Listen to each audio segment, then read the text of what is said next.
औज़ुबिल्लाहिमिनश्शैतानिर्रजीम बिस्मिल्लाहिर्रहमानिर्रहीम अल्लाहुम्मा सल्ली अला मुहम्मद व आले मुहम्मद। अस्सलाम वालेकुम, मैं हूं सैयद ताहिर शाह बुखारी और आज की इस वीडियो में मैं आपको तकरीबन 2000 साल पुराना एक तारीखी गांव सतगरा विज़िट कराऊंगा। ये हज़रत ईसा अलैहिस्सलाम से पहले का आबाद है। यहाँ पर एक मंदिर है, यहाँ पर एक गुरुद्वारा है, यहाँ पर एक किला है, यहाँ पर एक अज़ीम शाह बलोच रहनुमा मीर चाकर आदम रिंद का मकबरा है। यहाँ पे मज़ारात हैं बहुत सारे। इसके अलावा यहाँ पर Indian film star Rajesh Khanna का घर है, वो भी आपको दिखाते हैं। यहाँ पर अब भी सिकंदर आदम यूनानी के सिपाहियों के जो घरों के बाकियात है, जिनकी वजह से ये सातगरा थे और सातगरा मशहूर हुआ, वो भी आपको विज़िट कराते हैं। यहाँ पे एक कदीम तरीन तालाब है, वो भी आपको दिखाते हैं। आए मेरे साथ।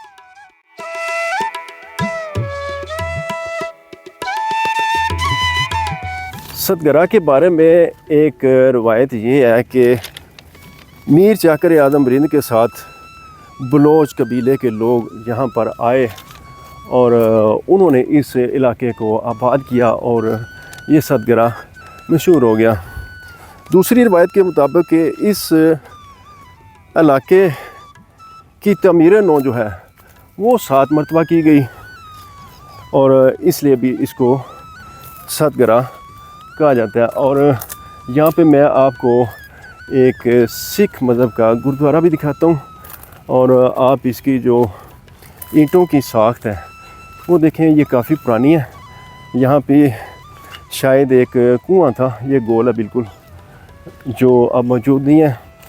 और कोई और भी हो सकती है इमारत, ये तो क्या सराई है। और यहाँ पे मैं आपको इसका व्यू भी दिखाता हूँ। ये बिल्कुल अब अपनी आखिरी सांसें ले रहा है ये गुरुद्वारा।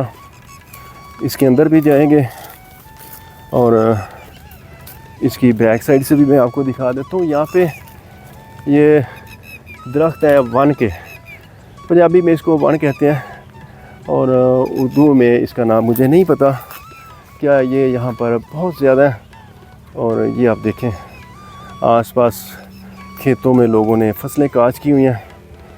यहाँ पे कमरा था एक, उसके आसार मुझे नज़र आ रहे हैं। ये सारी इमारत कदीम तरीन है और साथ ये सतगरा गांव आबाद है, जिसमें बहुत ज़्यादा पुरानी इमारत हैं, किला है और मकबरा मीर चाकर रिंद है। इसके अलावा राजेश खन्ना घर है, वो भी आपको दिखाते हैं। लेकिन पहले मैं आपको इस गुरुद्वारा के अंदर का व्यू दिखाता हूँ। मुझे बड़ी एहतियात से जाना पड़ेगा क्योंकि ये बहुत ज़्यादा खस्ता हो चुका है और इसकी खस्ता हाली इतनी है कि कोई एक ईंट भी चाहे वो बारीक हो मेरे सर में गिर गई तो मेरे लिए काफ़ी है। और ये काबिल अफसोस चीज़ आप देखें, यहाँ पर ख़जाने के मतलाशियों ने जो हर जगह मारे बेचारे फिरते हैं, उन्होंने खुदाई की है और इसको बर्बाद करके अपना हिस्सा डाला है। ये देखें जी, ये यहाँ पे चिराग रखने की जगह है और ये भी बना हुआ है। यहाँ से शायद कोई वेंटिलेशन का सिस्टम था। और ये भी आप देखें, ये सारी इमारत अब खंडर बन चुकी है। इसका डोम भी मैं आपको दिखा देता हूँ।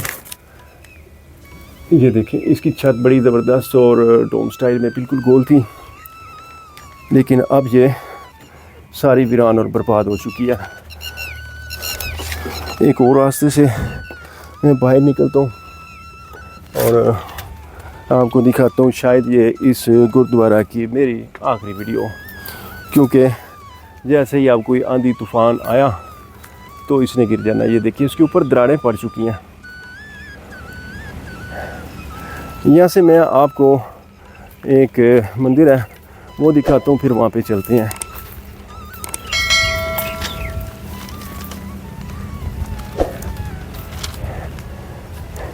ये खेतों के पार देखें एक मंदिर आपको नज़र आ रहा होगा, थोड़ा सा जूम करके दिखाता हूँ। ये देखें, आए जी, इसके पास चलते हैं और आपको दिखाते हैं।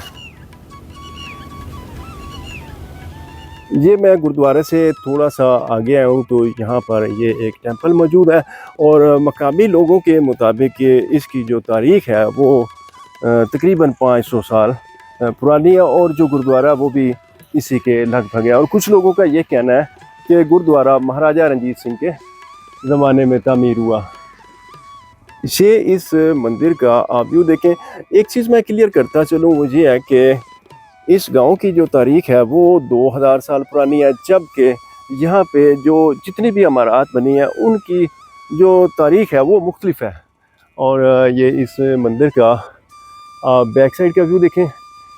ये मकामी लोगों के मुताबिक 500 साल पुराना है, और जिस तालाब का मैंने वीडियो के स्टार्ट में जिक्र किया वो यहाँ पर था, और 2 साल पहले उसको मिट्टी डाल के बंद कर दिया गया है क्योंकि वो खुश्क हो चुका था और ईंटें लोगों ने निकाल ली, तालाब बंद हो गया मिट्टी डाल के। ये बिल्कुल खेतों के बीच में है। ये इस मंदिर का आप फ्रंट व्यू देखें, इसके अंदर जाके भी आपको दिखाने की कोशिश करते हैं। यहाँ पे सीढ़ियाँ नहीं बनी हुई, थोड़ी सी हाइट है, अंदर चलते हैं आपको दिखाते हैं। ये अब टोटली वीरान हो चुका है, और वीरानी के यहाँ पे ढेरे हैं, सारा कचरा नीचे पड़ा हुआ है।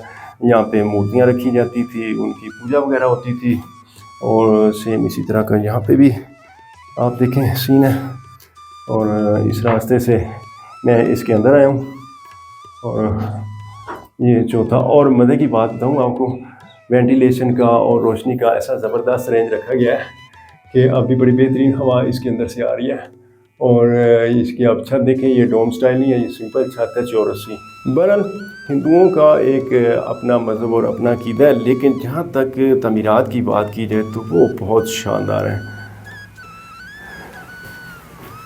ये देखें आप, हमारा मकसद किसी भी मज़हब या फ़िक़्र को प्रमोट करना हरगिज़ नहीं है। हमारा मकसद सिर्फ़ और सिर्फ आपको तारीख़ी मकामात की सैर करवाना होता है। ऊपर देखिए कितना खूबसूरत फूल बना हुआ है। बिल्कुल इस मंदिर के साथ मैं आपको दिखाता चलूँ, यहाँ पर शमशान घाट के आसार अभी मौजूद हैं।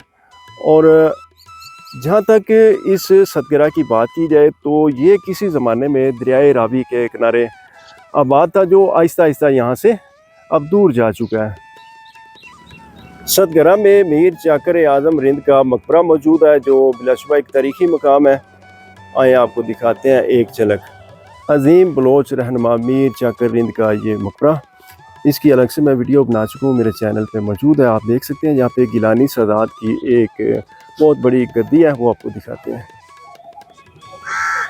गिलानी सादात की एक बहुत बड़ी गद्दी सतगरा में मौजूद है इस गांव में। यहाँ पे उनका मज़ार अक़दस है पीर सैयद हसन अख्तर गिलानी रहमतुल्लाह अलैह, और यहाँ पे उनका शजरा नस्बी लिखा गया। और ये आप दरबार का व्यू देखें, यहाँ उनके मानने वाले जानने वाले आते हैं। सतगरा गांव में ये एक हिस्टोरिकल फोर्ट मौजूद है। इसके बारे में 2 रवायात हैं कि एक तो इसको मीर जाकर रिंद ने तामीर करवाया, दूसरी इसकी रवायत यह है कि इसको महाराजा रंजीत सिंह के दौर में तामीर किया गया। Indian film star Rajesh Khanna का ये आबाई घर, उनकी हवेली आज भी यहाँ पे कायम है इस सतगरा गांव में। ये बहुत कदीम गांव है। मैं कोशिश करता हूँ, इसके अंदर फैमिली है तो मैं कोई सिलेक्टेड से सीन आपको इस हवेली के दिखा देता हूँ। यहाँ पे अब शाह भी बन चुकी है, बड़ी खूबसूरत इसकी छत, और ये इसके आप दरवाजे देखें।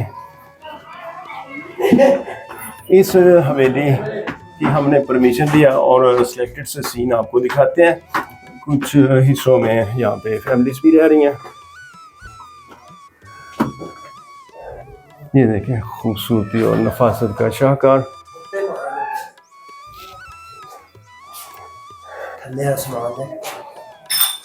यहाँ पर सारा सामान बिखरा पड़ा, और ये उसी ज़माने की तामीर है। और ये इसकी आप छत देखें, बहुत पुराने यहाँ पे ताले लगे हुए हैं। ताला तोड़ के हम अंदर से दिखाते हैं, क्योंकि इसकी जो की है वो गुम हो चुकी है। ये भाई जो यहाँ पे रहते हैं, इनकी खुसूसी मेहरबानी है कि इन्होंने हमें अलाउ किया कि हम यहाँ पे वीडियो बना लें। ये इस हवेली के कमरे का लॉक तोड़ा गया, और मैं आपको अंदर का व्यू दिखाता हूँ।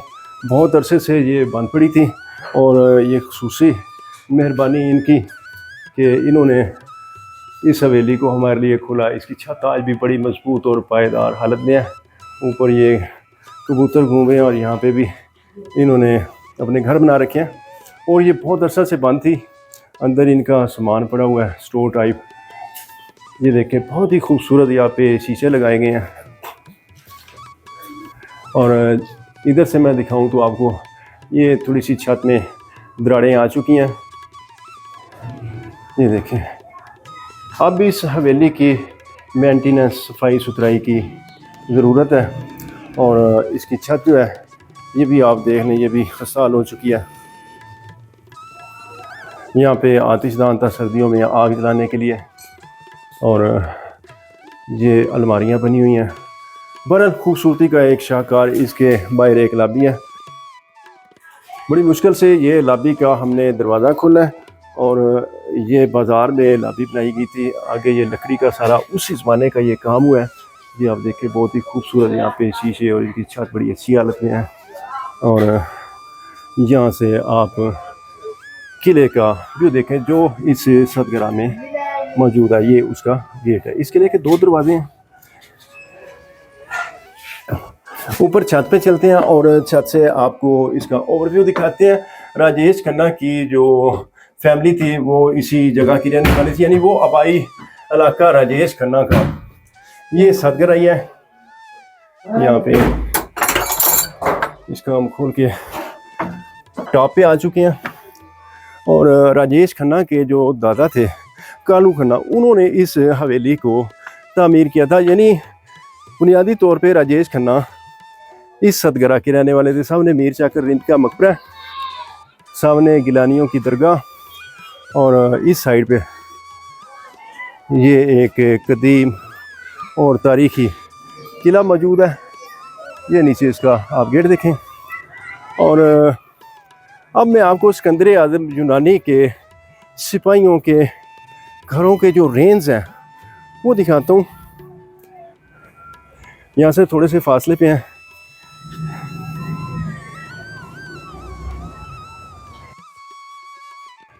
ये पीछे एक टीला सा नज़र आ रहा है। ये सिकंदर आज़म यूनानी के सिपाहियों के घर हैं। आए वहाँ चलते हैं। ये इस किला का दूसरा गेट है। इस किला के कुल 2 दरवाजे हैं और इसका रकबा 4 एकड़ पर मुश्तमिल है। 1947 में जब पार्टीशन हुई तो बहुत से महाजरीन जब पाकिस्तान आए तो उनको ऐसे किलों में पनाह दी गई। और इस किला की कहानी भी बिल्कुल इसी तरह। इस किला में बहुत सारे लोगों ने पनाह ली और फिर बाद में आहिस्ता आहिस्ता यहाँ पर लोगों ने अपने पुख्ता घर तामीर कर लिए और इस किला के निशान अब आहिस्ता आहिस्ता मिटते जा रहे हैं। इस तारीखी गांव सदगरा में आज भी बहुत सारे कदीम तरीन मकामात मौजूद हैं। मगर अफसोस की बात है कि आर्कियोलॉजी डिपार्टमेंट के नज़रअंदाज करने के बायस ये सारे खंडरात आहिस्ता आहिस्ता अब मिटते जा रहे हैं। नई आबादी बनती जा रही है। मगर तारीख के तालिब इल्मों के लिए अब भी यहाँ पर बहुत ज़्यादा मवाद मौजूद है। इसका एड्रेस बड़ा आसान है, सिंपल है। मैं आपको बता देता हूँ। ये सूबा पंजाब के डिस्ट्रिक्ट ओकाड़ा से 17 किलोमीटर के फासले पर सदगरा गांव मौजूद है। आप यहाँ पे इजीली आ सकते हैं, विजिट कर सकते हैं। और आए अब आपको सिकंदर आज़म के सिपाहियों की बाकियात जो घर हैं वो दिखाते हैं। इस तरफ सदगरा गांव की आबादी है और बाहर ये खेतों में रास्ता आ रहा है। सामने गुरुद्वारा, उससे थोड़ा सा आगे जाएँ खेतों में तो आपको टेंपल नज़र आएगा जो किला है। और मीर चाकर इनका मकबरा वो इस सदगरा गांव के अंदर है। राजेश खन्ना वाली हवेली जो आपको दिखाई वो भी इसके अंदर है। अब आपको जो असल सदगरा टीला है उस पर लेके चलते हैं। और इस टीले के बारे में एक जो तीसरी रिवायत ये है कि सदगरा का लफ्ज़ जो है ये संस्कृत ज़बान का है और इसको संस्कृत ज़बान के लफ्ज़ सीता से लिया गया है, जिसका मतलब ये होता है कि सच की सरजमीन। यहाँ पे लोगों ने आप देखें साइडों पे फसलें काश की हुई हैं और इसके आसपास बहुत बड़े बड़े टीले थे जिन पे बहुत ज़्यादा आसार कदीमा के निशानात थे जो अब मिट चुके हैं। ये इस सदगरा टीले के ऊपर मैं पहुँच चुका हूँ। इसकी वजह से ये इलाका सदगरा मशहूर है। और बाद मौरखीन के मुताबिक यहाँ सिकंदर आज़म के कुछ ज़ख्मी सिपाही इधर आए और इधर आके वो रहने लगे और उन्होंने यहाँ पे अपने 7 घर तामीर किए।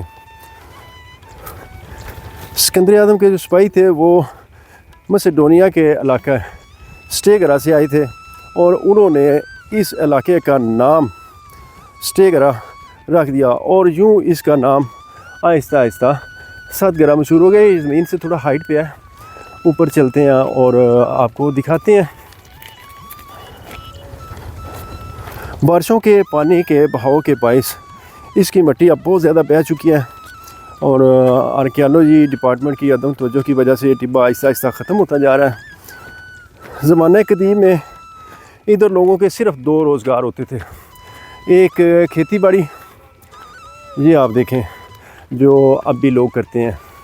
शाम हो गई है और सूरज ग़रूब होने के करीब है। और दूसरा जो रोज़गार था वो यहाँ से ईंटें निकाल कर बेचने का था और इसकी सारी ईंटें निकाल कर बेच दी गई हैं। इस कदीम तरीन टीले से ईंटें निकाल कर लाहौर, मुल्तान, शेरगढ़, दीपालपुर और उखाड़ा की लातादाद इमारतें तामीर की गई। यहाँ पे एक बहुत बड़ी बिल है और आप देखें जितनी भी इसके अंदर खुदाई हुई है, नीचे से नीचे आपको सिर्फ़ और सिर्फ ईंटें नज़र आएंगी। थोड़ा सा मुझे बैलेंस होकर चलना पड़ेगा और हर दौर की ईंट इधर मौजूद है। हैरानगी की बात तो ये है, मुग़ल दौर की, ब्रिटिश दौर की, मुस्लिम दौर की और शाही दौर की, कुशान दौर की। मुस्लिम दौर से मेरा मुराद है मुग़ल पीरियड जो है। अच्छा, और इससे पहले हज़रत ईसा अलैहिस्सलाम से पहले के भी आसार यहाँ पे आबादी के मिले हैं। Imperial gazette of India, Asian जोग्राफियाई of India, Montgomery gazette of India, इन सब में इस टीले का ज़िक्र मौजूद है कि ये हज़रत ईसा अलैहिस्सलाम से पहले का मौजूद था। और कुशान दौर के सिक्के, बर्तन वो भी इधर से मिले हैं। ये वो टीला जी जिसकी एक बाकायदा तारीख़ है कि यहाँ पर सिकंदर आज़म के फ़ौजियों के 7 घर सबसे पहले तामीर हुए और अब ये बिल्कुल एक टीले के ऊपर खंडर है। इसके मैं ऊपर आ चुका हूँ और दूसरी साइड से भी जाके आपको दिखाने की कोशिश करता हूँ। और ये ऐसे लगता है जैसे ये एक ईंटों का भट्ठा हो, मगर हकीकत में ऐसा नहीं है। अच्छा, कुछ लोगों के मुताबिक ये जो टीला है ये ईंटों का भट्ठा था और कुछ के मुताबिक ये एक लाइट हाउस था, क्योंकि दरियाए रावी यहाँ से करीब से गुज़रता था, जो अब दरिया के कटाव के बायस दूर जा चुका है। और कुछ लोगों के मुताबिक ये एक रेस्ट हाउस यानी एक सराय था। नीचे उतर के मैं इसकी साइडों से भी आपको दिखाता हूँ। ये शुक्र है अल्लाह का कि लोगों ने अब इसकी ईंटें उखाड़ना बंद कर दी हैं और इस थोड़ा सा शऊर लोगों को आया तो उन्होंने इस यादगार को बख्श दिया और ईंटें निकालना बंद कर दिया है। बड़ा मुश्किल और तंग रास्ता इसके अंदर से मैं गुजरा हूँ और वीडियो बनाने के लिए हमें क्या क्या करना पड़ता है। बहुत ज़्यादा गर्मी भी है। ये देखें, अब इन ईंटों की साख्त की बात की जाए तो ये शेरशाह सूरी दौर में भी हमें नज़र आती है, मुग़ल पीरियड में भी ये नज़र आती है, ये वाली ईंटें। और डेफिनेटली ब्रिटिश दौर तो बाद में आया, उसकी ईंटें यहाँ से मिल जाना कोई इतनी बड़ी बात नहीं है। और इन ईंटों को शेरशाह सूरी दौर में रेखा कहा जाता था। और जो सिखों का दौर था महाराजा रंजीत सिंह का, उसमें इस ईंट को नानकशाही ईंट पुकारा जाता था। कुछ मौरखीन के मुताबिक जब महाराजा रंजीत सिंह इक़्तिदार में आया तो उसने इस टीला से ईंटें उठाई और यहाँ सतगरा में एक किला तामीर करवाया। और यहाँ पर ही महाराजा रंजीत सिंह ने माई नकैन से शादी की। माई नकैन जो है वो इसी सतगरा की रहने वाली थी। आप बेशक तहकीक करके देख सकते हैं। इस तारीखी गांव में तारीख से मोहब्बत करने वाले लोगों के लिए बहुत सारा मवाद मौजूद है। आप यहाँ पे आ सकते हैं और इसको रिसर्च करके देख भी सकते हैं। जी तो दोस्तों, ये थी आज की वीडियो। आपने मुझे कमेंट्स में बताना है मेरी आज की ये काविश आपको कैसी लगी। इंशाल्लाह मिलते हैं किसी नई वीडियो में, तब तक के लिए इजाज़त चाहता हूँ। अल्लाह हाफिज़।